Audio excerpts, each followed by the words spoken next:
শুধু দর্শক বন্ধু, আপনারা দেখছেন একে নিউজ বাংলার। এই মুহূর্তে উপস্থিত রয়েছে ভাঙড়ে।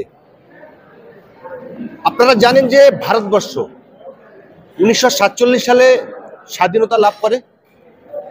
এই স্বাধীনতা লাভ পর্বে জমিয়তে ওলামাদের একটি উল্লেখযোগ্য ভূমিকা রয়েছে।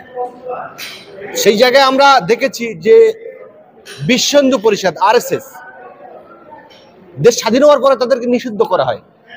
শর্ত সাপেক্ষে তারা আবার কিন্তু সেই সংগঠন করতে সক্ষম হয়। বর্তমানে বকলমে কিন্তু সেই নিষিদ্ধ সংগঠন RSS এই দেশটাকে চালাচ্ছে। অর্থাৎ যারা এই দেশ স্বাধীন করতে রক্ত দিয়েছে, যারা এই দেশ স্বাধীন করতে তাদের শ্রম দিয়েছে, আজকে তাদের নাম ইতিহাসে পাওয়া যায়, কেতাবে পাওয়া যায়, কারোর মুখে পাওয়া যায় না। এবং এই জমিয়তে ওলামাহীন কি অনেক মুসলমান সম্প্রদায়ের মানুষ কিংবা অনেক ভারতীয় আদৌ জানে না। এই পরিস্থিতি কেন? আমরা এই সমস্ত বিষয়ে কথা বলবো। আমাদের সঙ্গে রয়েছে জেলা সম্পাদক এবং রাজ্যের ভাইস প্রেসিডেন্ট রয়েছে। আমরা ওনাদের সঙ্গে বিস্তারভাবে কথা বলে নেওয়ার চেষ্টা করব।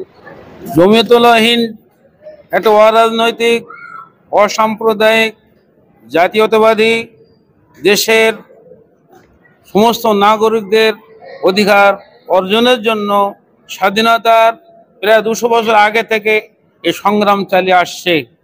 এই দেশ সকলের দেশ, হিন্দু, মুসলিম, শিখ, ইসাই সমস্ত জাতি এখানে তার অধিকার, শিক্ষার অধিকার, আপনার কালচার, ধর্মীয় অধিকার, উন্নয়নের অধিকার, বাঁচার অধিকার নিয়ে সবাই বাঁচবে।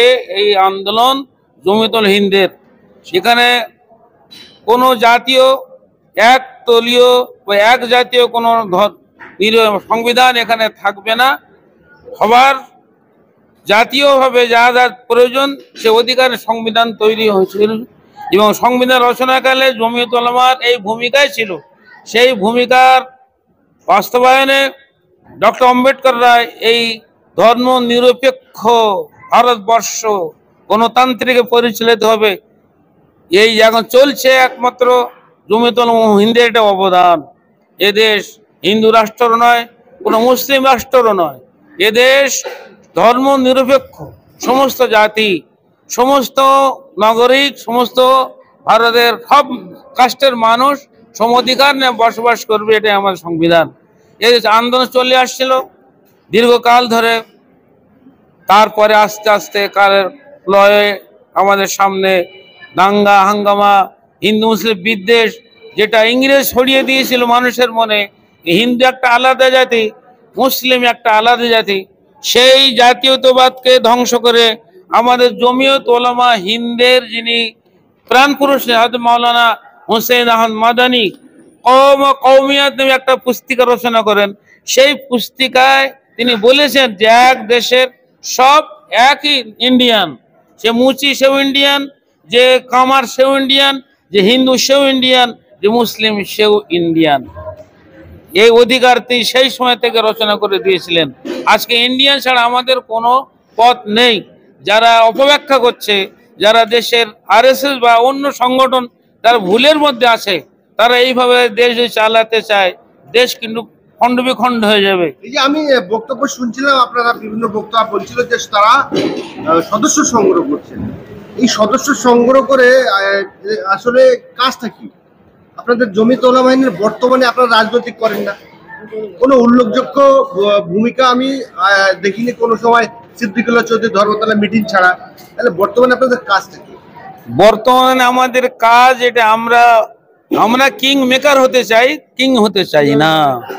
কিং মেকার আমার সদস্য সংগ্রহ যত হবে, আমাদের সদস্য আমরা 20 কোটি মুসলিম, যদি আমার 10 কোটি সদস্য ভারতবর্ষের বুকে, তাহলে আমাদের কওমি সদর আরশাদ মাদানী সাহেব বারাকাতুম, তার পেছনে 20 কোটি মুসলমান দাঁড়িয়ে যায়, তো কোনো প্রধানমন্ত্রী রাষ্ট্রপতির ক্ষমতা হবে না এই দেশকে গণতন্ত্রকে বিপন্ন করে দিয়ে হিন্দু রাষ্ট্র কায়েম করা।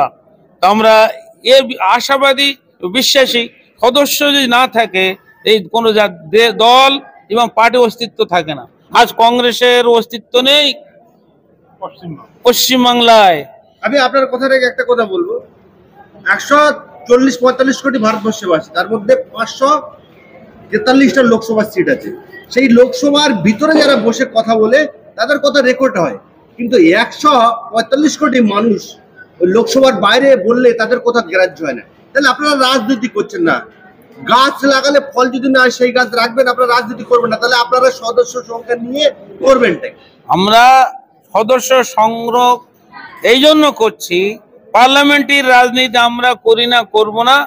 স্বাধীনতা আন্দোলন পর ভারত ভাগ হয়ে গেল, তখন আমাদের জমিয়তুল হিন্দের প্রাণ পুরুষ যারা ছিলেন তারা সিদ্ধান্ত নিয়েছিল, আমরা সিদ্ধান্ত নিয়েছিল যে অল্প সংখ্যক মানুষ, বিশাল ভারতবর্ষ মাত্র 3 কোটি, আর ওরা তো 20 কোটির অধিক। এই 3 কোটি মানুষ 20 কোটি মানুষের লড়াই করে উঠে পারবে না। আমাদের অস্তিত্ব বজায় রাখার জন্য আমার অ্যাসেম্বলি পার্লামেন্টের কোনো প্রয়োজন নেই, আগামীতে আমরা করবও না।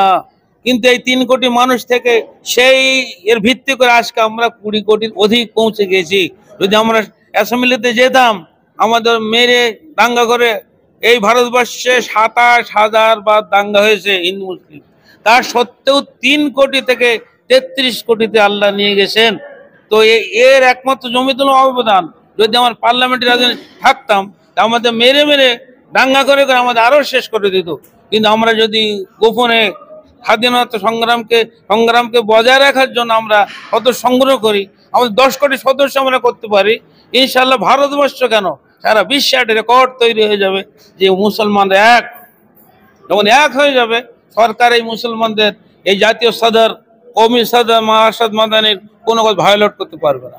ওই জন্য আমাদের 100 বছর টিকে আছি, 2 টাকা মেম্বার, 50 পয়সা মেম্বারে, এখন ইনশাল্লাহ আমরা টিকে থাকবো এইভাবে। আর সদস্য সংগ্রহ না হলে এই প্রত্যন্ত এলাকা 73, সেখানে যদি কোনো দাঙ্গাম হয়, আমার লোক যদি না থাকে, আমরা সভাপতি কিংবা রাষ্ট্রপতি কিংবা প্রধানমন্ত্রী আমরা জানাতে পারবো না। আমাদের ন্যায় নিরপেক্ষ কোনো ঘটনা জানতে গেলে সেখানে কি ঘটনা ঘটেছে, আজকেকার মিডিয়া একনায়কতন্ত্র, যা মন্ত্র পড়ে দেওয়া হয় সেই কথা তারা বলে, আসল ঘটনাকে কার দোষ তারা উল্লেখ করতে পারে না। কেন? তাদের সেখানে সদস্য নেই। আজ আমাদের সদস্য যে থাকে প্রত্যেক গ্রামে গ্রামে বুথ ওয়াইজ, সেখানে কোনো ঘটনা ঘটলে আমরা সঠিকভাবে তদন্ত পরিপ্রেক্ষিতে কে হিন্দু কে মুসলিম আমরা জানি না, কে দোষী কে নির্দোষ, এই দোষী আর নির্দোষকে নির্ণয় করার জন্য সদস্য দরকার। ভোলাগায় আমরা প্রতিনিধি, আমাদের প্রতিনিধি গিয়েছে, যারা রাজনৈতিক কাজ করে তারা গিয়েছে।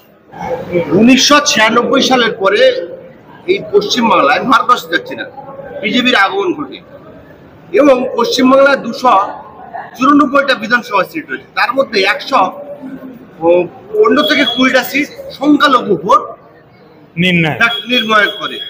এই জায়গায় আপনারা রাজনৈতিক দল করছেন না, বিজেপি চলে এসছে, বিজেপি এসে 77টা সিট দখল করে নিয়েছে, আপনারা রাজনীতি করছেন না, কি বলবেন? আমরা রাজনীতি করছি না। স্বাধীনতার পরে পরিস্থিতির প্রেক্ষাপটে আমাদের বড়রা যে নীতি নির্ধারণ করেছিলেন, সেই নীতি এখনো পরিবর্তিত হয়নি। আর আমরা যেহেতু রেজিমেন্টেড পার্টি হলে উপরের নির্দেশ বরাবর আমাদের কাজ করতে হবে। উপরের নির্দেশ না হওয়া পর্যন্ত আমরা রাজনৈতিক দল করতে পারি না নিজেদের নামে। আসাউদ্দিন ওয়াইসি উনি লোকসভায় দাঁড়িয়ে বলেছেন যে আমাদের পূর্বযোগীরা লাকড়ুতে যে সভা হয়েছিল সেই সভাতে সিদ্ধান্ত নিয়েছে আমরা রাজনীতি করব না, সেটা ভুল ছিল। কি বলবেন? সরাসরি একমত হবেন না আমরা ভিন্ন? না, আমরা একমত নই। আসাদুদ্দিন ওয়াইসি সেই লোক যার পূর্বপুরুষরা ভারতবর্ষের পরাধীনতার জন্য 1 নম্বরে দেয়, যারা সুলতান টিপুকে শহীদ করার জন্য ইংরেজের ভরপুর মদত করে। এখন নানান কারণে ইংরেজের সরকারের বিভিন্ন রকম এ নিয়ে তারা বেঁচে ছিলেন, এখনো বেঁচে আছেন। তাদের অগাধ সম্পত্তি, নানান পরিস্থিতি, একেবারে সোনার চায়ের কাপ বার করলে মাথা খারাপ, তারা তাদের দৃষ্টিতে দেখছেন, আমরা আমাদের দৃষ্টিতে দেখছি। বর্তমানে 3 কোটি মানুষ ছিল দেশ যখন স্বাধীন হয়, এখন 33 কোটি মানুষ হচ্ছে। তাহলে সব জিনিস এখন মোটিভেট হচ্ছে, চেঞ্জ হচ্ছে। আগে মানুষ ধান কাটতো, হালা ধরতো, এখন সেটা কি বলে বন্ধ করে দিয়েছে। তাহলে আপনারা মোটিভেট করছেন না কেন? করে নতুন করে রাজনৈতিক দল করলে তো পশ্চিমবাংলা যদি 20-30টা বিধায়ক থাকে, লোকসভায় বিধানসভায় গিয়ে সারা মুসলিম সম্প্রদায়ের এবং সংখ্যালঘুদের জন্য কথা বলতে পারে। পরীক্ষাতে আসামে ফেল হয়ে গেছে। মাওলানা বদরুদ্দিন আজমল আসাম জমিয়তের প্রেসিডেন্ট ছিলেন, তিনি জমিয়ত উলামার লোক হয়েও জমিয়তের নির্দেশ অমান্য করে ইউডিএফ করলেন। ইউডিএফ করার পর এখন তার নিজের অস্তিত্ব সংকট এসে গেছে। তো পশ্চিমবঙ্গে চৌধুরী সাহেব রাজনীতি করতে গিয়ে বিভিন্ন রকমের রাজনীতি করে ফেলেছেন, যার ফলে বিশ্বাসযোগ্যতা নষ্ট হয়ে গেছে। এখন মানে টিএমসির মধ্যে ঢুকে আসেন, কিন্তু তিনি কি সাধারণ মানুষ বুঝতে পারছেন না। তাহলে জমিয়তে ওলামাহীন আপনারা যে সদস্য সংগ্রহ করছেন, এই সদস্য সংগ্রহ করে আপনারা বাড়াতে চাচ্ছেন, তো সংখ্যালঘু যারা অসহায় মানুষ রয়েছে, ইতিমধ্যে আপনারা দেখেছেন ধোলাইতে একজন নিরীহ মানুষকে পিটিয়ে মেরেছে। এরকম চলছে, কিন্তু বারেপুরে 4 জনকে মেরেছে। এগুলো চলছে পশ্চিমবাংলায় তথা ভারতবর্ষে, এগুলো চলছে। সেগুলোর পাশে আপনারা কেমন ভাবে দাঁড়ান? সারা ভারতবর্ষে এটা চলছে এবং সারা ভারতবর্ষে এর বিরুদ্ধে মোকাবেলা করার জন্য আমাদের সভাপতি সব জায়গায় মানে করছেন। হ্যাঁ, ঢোলাহাটের ব্যাপারে আমরা যাইনি ওখানে, এখনো যাবেন না, এখনো যাওয়ার মতো কোনো নেই, আমাদের যাওয়ার মতো পরিস্থিতি তৈরি হয় না। এই যে পুলিশ প্রশাসন যে নিষ্ক্রিয় ভাবে, আমরা গিয়েছি দুবার, যেভাবে মারধর করেছে, বর্তমান শাসক দল বলছে সংখ্যালঘু দরদি, তো শাসক দলের কোনো নেতা এবং কোনো মন্ত্রীকে আমরা সেখানে যেতে দেখলাম না। যারা বিরোধী রয়েছে বিজেপি, তারা যাবে না, তারা মুসলিমদের নিয়ে ভাবে না। তাহলে আপনারাও গেলেন না, তাহলে এই সংখ্যালঘু মানুষের অবস্থাটা কি হবে? সংখ্যালঘু মানুষের অবস্থা, সংখ্যালঘুরা যদি সংগঠিত হয় তাহলে পরিবর্তন হবে, কিন্তু সংখ্যালঘুরা সংগঠিত হচ্ছে না, তারা বিচ্ছিন্নবাদের মধ্যে চলে যাচ্ছে। এই বিচ্ছিন্নবাদী তার মধ্যে শরিক হওয়ার কারণে আমাদের এই জিনিসগুলো নেমে আসে। আমরা কাউকে মানতে চাইছি না, আমরা নিজেরাই নেতা, নিজেরাই নেতৃত্ব করতে গিয়ে আর কাউকে মানে গ্রাহ্য না করে আমরা আগিয়ে যাচ্ছি, যা ইচ্ছে তাই করছি, যার ফলে একের পর এক এই জিনিস। না, জমিয়ত উলামা জমিয়ত হিসাবে কোনো রাজনৈতিক দলকে সাপোর্ট করবে না।